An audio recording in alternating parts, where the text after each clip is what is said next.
Welcome back. In our last videos, we began to learn to use variables in Python, and we focused on string variables. In the next few videos, we're going to be learning how to handle numbers in Python, and in particular in this video, integers. So integers are simply numbers that are whole numbers and do not contain any fraction or any decimal point. So in Python, to create an integer, we simply type a number without a decimal point at all. And we can put the number into a variable by giving the variable a name. Let's call our variable first number. Remember that in Python we want to declare our variable names using descriptive names, and if it's more than one word, it's all lowercase, and we separate the words with an underscore. So first number, let's set that equal to, say, 17. And that would take this integer, 17, whole number with no decimal point, and it will place that value in the variable first number. And then we can print this out if we want. So print first number. And if we go ahead and run that, we will see the output down here at the bottom of the screen. It simply prints out the number 17. Okay. So one of the interesting things in Python that's different than some programming languages, for those who have programmed, say, in Java or another similar language, you may be used to having to declare what type of variable you are going to use and what sort of data the variable is going to hold. So for instance, in Java, if you want to declare a variable that's going to hold integers, you would have to put int before it. But in Python, we don't do that. And in fact, a variable can hold any kind of data. So if we were to first use first number and set that equal to a string, say my number is 17, and print first number. Now as the program runs through, it's going to take this string and put it into first number.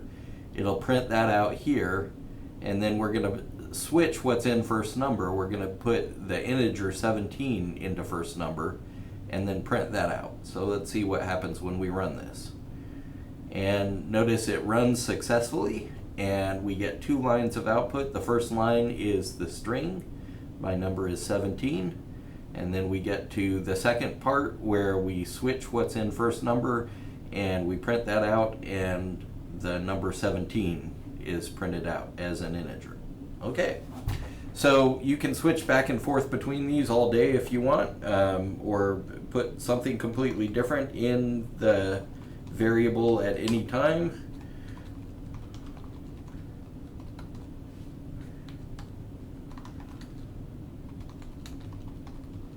If we were to put our hello world message in first number at the end, and now we see that the output, we've got my number is 17, then 17, and then hello world. So each of those prints out. Whatever is in that variable at the time is what gets printed out when we come to the print statement. Okay, so let's move on to talking about integers and what we can do with them.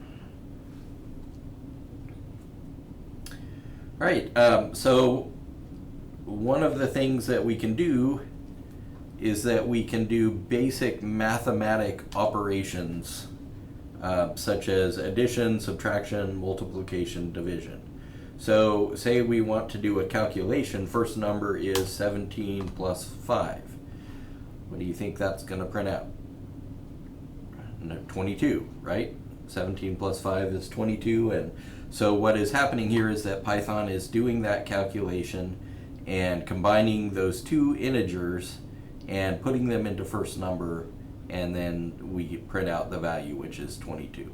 All right, we can also do subtraction. So 17 minus 5 would be 12, And sure enough, down here we see the output of that is 12. We can also do multiplication, so 17 times 5.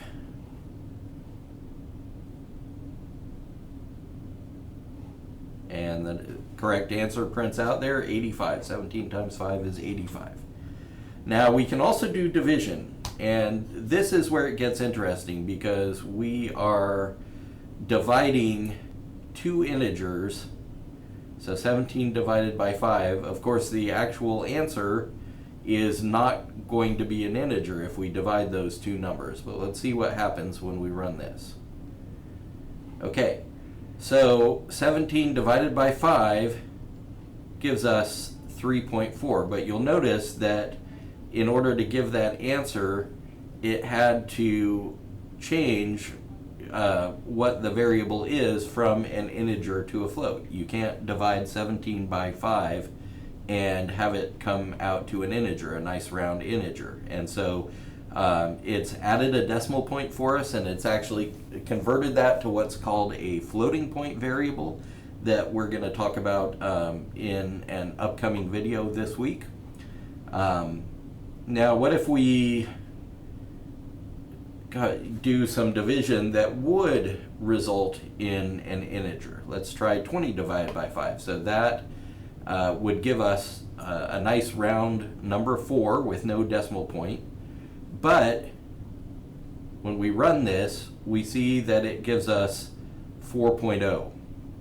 And the reason for that is that anytime we are using this division symbol, it's going to assume that we want a floating point answer.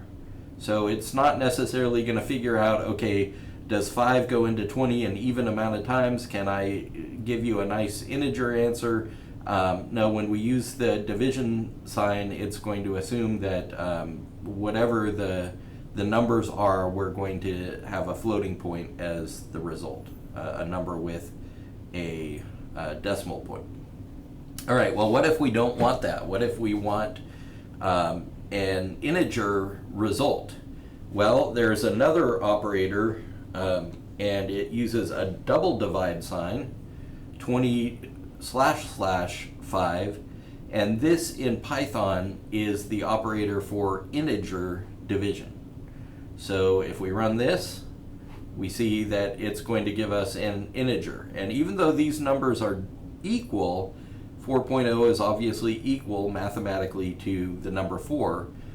They are treated very differently by Python in terms of how they're stored in memory and what we can do with them. And so if we want an integer as the result, remember that we want to use this double slash rather than a single slash for floating point division. All right, so that's an important distinction we need to keep in mind. Now, one more thing. What if our result from the integer division using the double slash, what if we don't have a nice round number as the result? Say 20 divided by 6. That should come out to 3.33 repeating. Well, let's see what it gives us. So it gives us, as our result, simply 3. And so what it's doing is it's going to truncate everything that would be after the decimal place, and it's going to round down to the integer that is below the value. Okay, so we can see even if it would be closer to 4, say 23 divided by 6, that would come out to just a sixth below 24. It's still going to round down and give us the answer 3. All right, so keep in mind if you want a floating point result with a decimal place, you use 1 slash. See here we get 3.833333. And one interesting thing you'll note at this should be 333 repeating, but at the very end we get a 5 here. And the reason for that is that the way floating points are stored in memory, there's only a limited number of decimal points that are stored, a limited amount of precision. And when you get to the end of that limit, then sometimes the final digit is going to be off a little bit, and we see that that's the case here.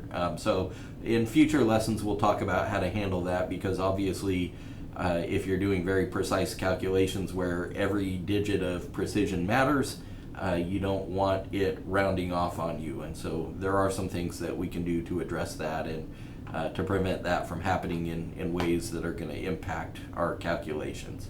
But for now, just know that there is going to be a little bit of imprecision at some point. Obviously, with a number that has a repeating decimal point, that goes on to infinity, and infinite numbers of decimal points are something that a computer can't store. They don't have infinite amount of memory, and so there has to be a limitation to how much precision that they can have, and a bit of rounding off needs to take place. All right, a few other quick things that we will point out here.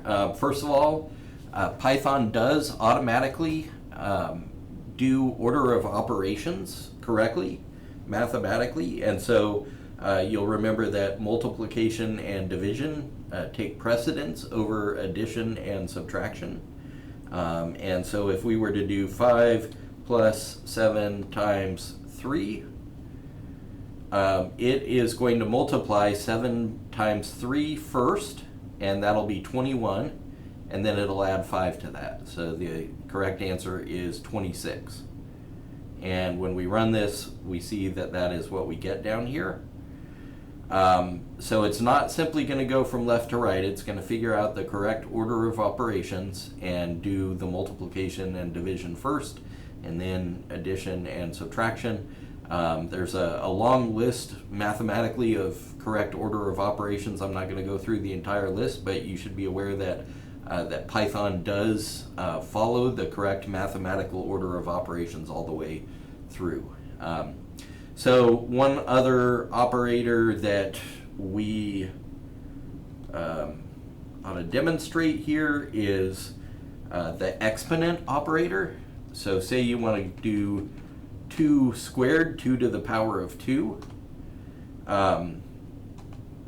Normally in math we would just write the exponent as a superscript, but we can't do that in coding. Usually most programming languages have a different way to handle that rather than some sort of superscript text. And in Python you're going to use a double asterisk for the exponent. So 2 to the power of 3. So this is the number 2 raised exponentially to the power of 3. So this should give us 8. And when we run this, we see that the answer is 8. What about negative numbers? 2 to the power of negative 1. Now that, you'll notice it has to convert it to a floating point number, and it does that successfully. And so when it's necessary, it's going to return a floating point number. But if it can return an integer, in this case, it's going to return an integer when we are using 2 different integers. Okay.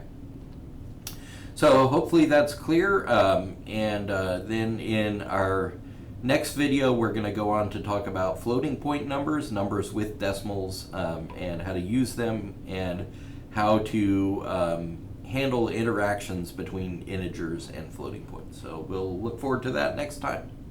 Thanks.